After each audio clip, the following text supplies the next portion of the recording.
Alright, I am super stressed because I am going on vacation.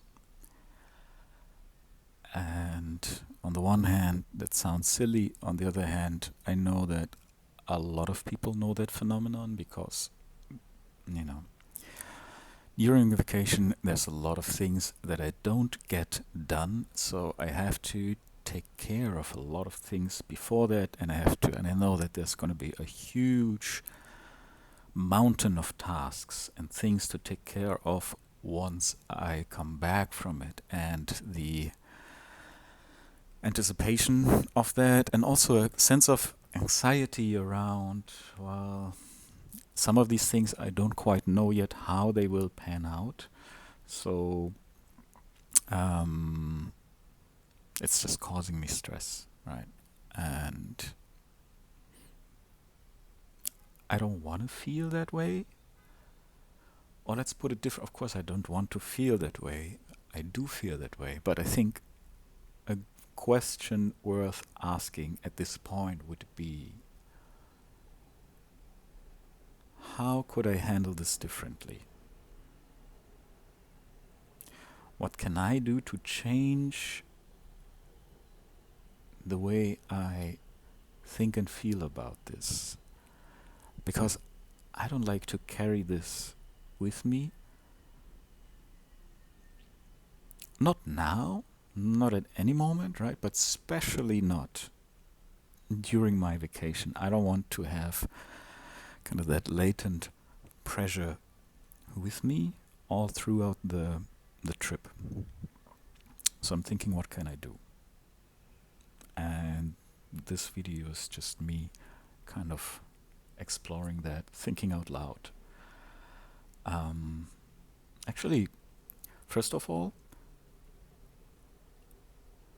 it is really surprising how much more comfortable I am talking in front of the camera. I think it's now been 2 or 3 weeks that I've been recording these videos every day, and it feels so much more natural. Like I don't have this panic button. Like hitting record on my phone is no longer hitting the panic button, right? So that's already awesome.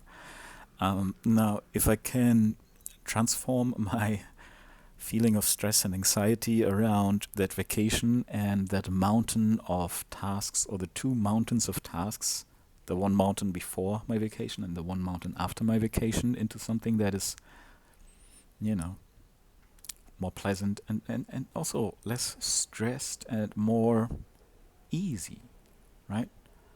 More being like water rather than, um, you know, running the engine at capacity. So,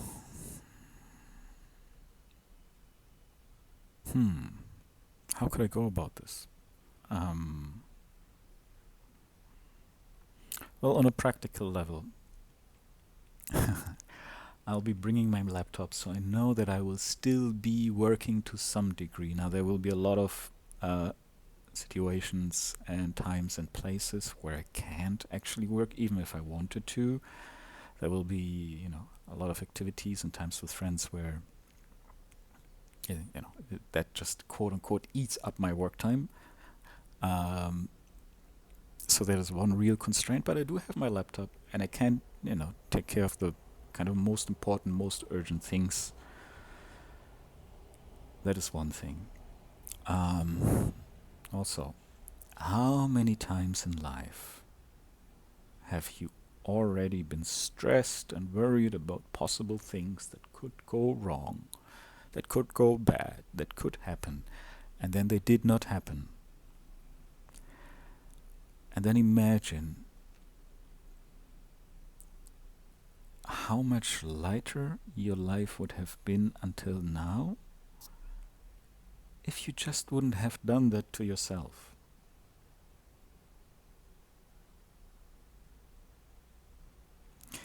Has it actually helped you to prepare or prevent bad things from happening? I don't think so, because even if I wouldn't have that stress and that anxiety, right, I would still think ahead. I would still plan ahead.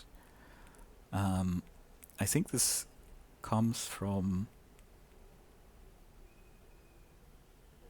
kind of old patterns, like very old patterns where unforeseen things happened and I wasn't prepared, and it caused, you know, pain. But actually, if I think about it, when I am relaxed, when I'm calm, I can think ahead with much more clarity. I can plan much better than when I'm in a state of stress and anxiety. So even from a pragmatic, practical, rational point of view, this stress and this anxiety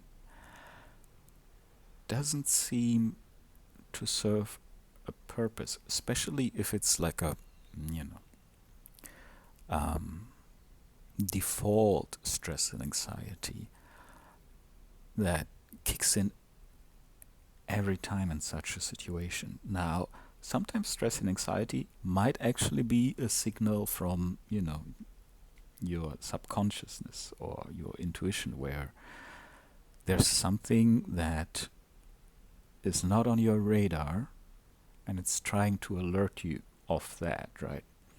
So there's the sense of unease because some part of you knows, dude, you better prepare for that. You better take care of that, right? But if that, let's say, collision radar is kind of calibrated the wrong way, and it's not, dude, there's something here you should probably look at, but it's, what could be there? There could be something. Could there be something? Oh my God, what's going to happen if there's something that you don't see, right? It's not, it's not serving a purpose anymore. Because out of 100 times where you go through that stress and anxiety, if there's like 99 times where nothing actually is happening, there's no collision, right? Then one, it's actually harder to distinguish between,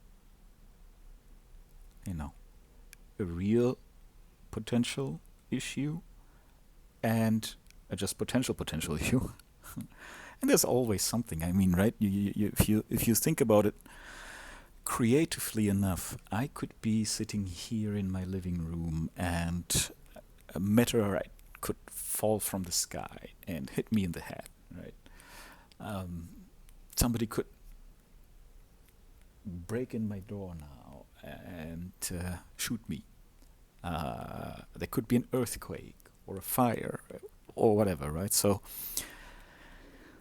our mind is a very creative machine, and I'm, deliberately or intentionally pulling like very highly absurd and unlikely scenarios to make the point that, of course, the mind can come up with all kinds of possible horror scenarios. But what is actually likely? Everything is on a scale of probabilities, right? But what is actually likely? What is on that spectrum of probability so close towards probability that it actually is important to prepare for that? And the truth is, if I look at that,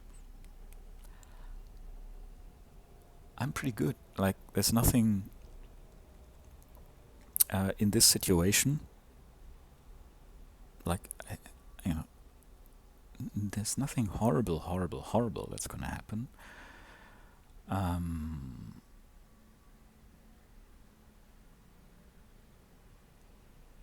and it's all the stuff that I could worry about and stress about is actually, if where I think, oh, this is likely to, or this is, more on the probable side of the spectrum, um, as potential bad things that could happen. All of these are probably things I could handle pretty well. Would it be stressful? Would it be unpleasant? Would I rather not have them happen? Yes, of course. But also, would I be much more stressed? Would I feel actually much more stressed and anxious um, than I've been feeling, for example, last night while I was awake in bed? No. Right? So I already have the stress and anxiety of basically, you know, the things that I'm worried about before they actually happen. What a waste, right? What a waste. Um, so all I'm doing right now is like I'm, you know, in my head with my thoughts, analyzing it, thinking about it, rationally pondering it, and that is good. Let me also bring in the other half, so to speak, and feel it. All the stress and all this anxiety is not necessary. It's like driving at high speed in a very low gear, right? It's not the right setting for the engine, so to speak. And I could do the same thing that I do much more effortless, emotionally effortless. I could do the same thing with a much lesser expenditure of energy than the way I'm doing it now, and I would probably do it even better that way, right? Because it's like, take any physical activity when you are doing it in a relaxed state, you do it much better than when you're doing it in a very tense state, right? And all this tension is not helpful. So,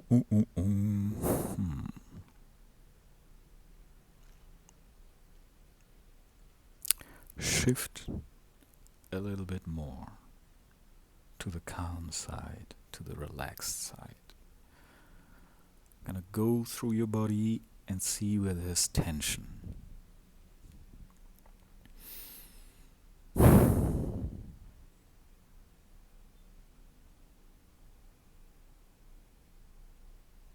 And then ease it up.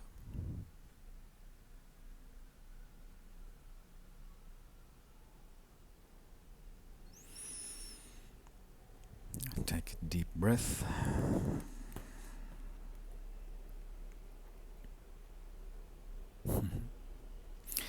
And it's funny kind of how, like, I'm kind of scanning the feelings in my body now, in the different parts of my body.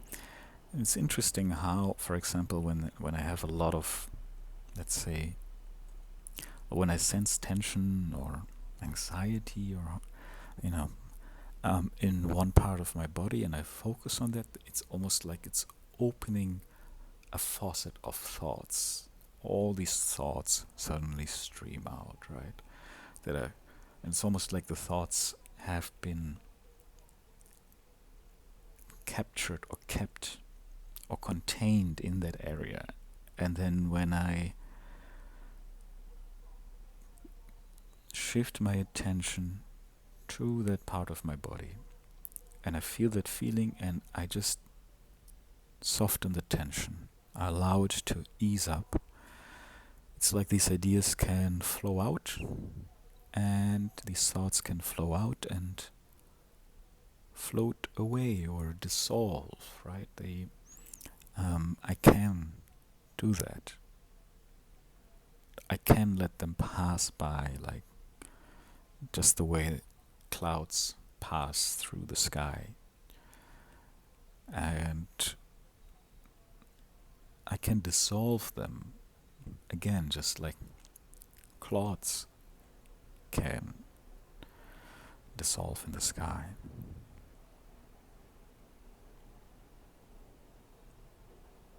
Yeah. Sometimes there's a storm of thoughts brewing or unleashing, but there's always the calm after the storm.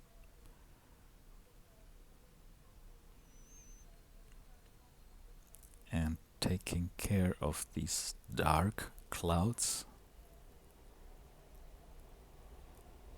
yeah, just shifting your attention to these dark clouds and actually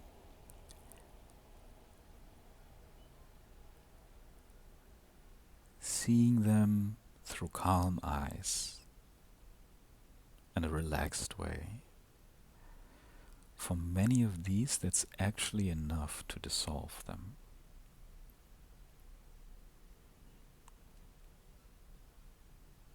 And sometimes that's really all it takes, to just take a few moments of attention and awareness.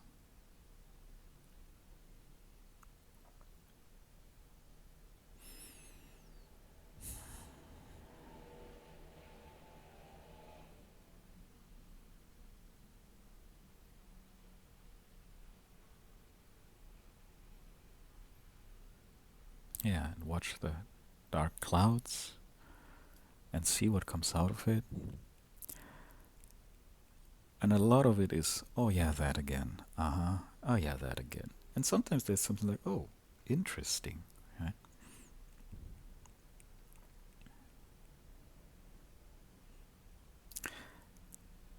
And if you come across something that is, oh, interesting, you can now explore it, look at it from different angles, look at it through different eyes, without that intense feeling of anxiety or stress attached to it. And that allows you maybe to see it from, yeah, just different angles, see it from different perspectives, which then also gives you more possibilities to act a wider spectrum of options and possible decisions you can make around it, right? You're not so limited through that one view that's stressing you out. You can still switch to that position, but you can also switch to another position, look at it from another angle, view it through another frame. And sometimes another frame is all it takes to find a more elegant solution, right? Or to even recognize this actually is not really a problem.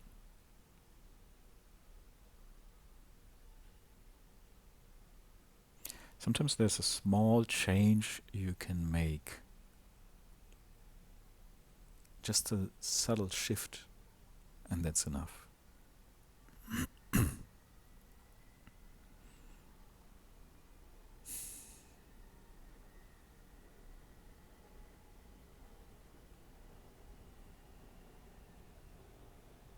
Hmm.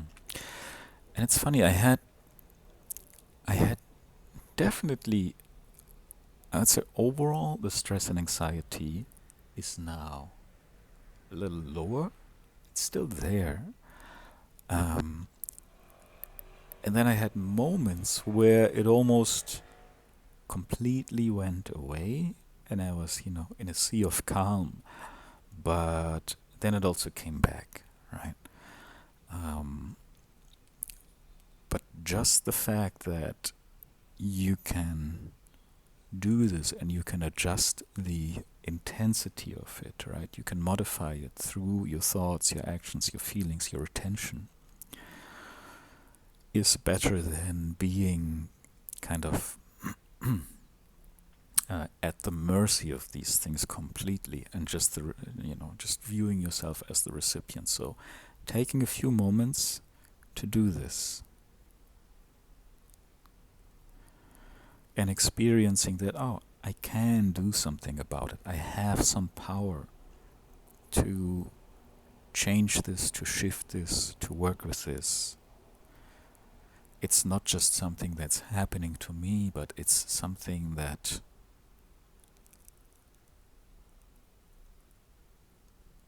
is not within my control, but I can impact it, right? That is empowering. And if, let's see, well, this is a 20-minute video, holy shit. uh, if these 20 minutes, wow, I thought we were at 7 minutes, okay. If these 20 minutes are, are already doing something,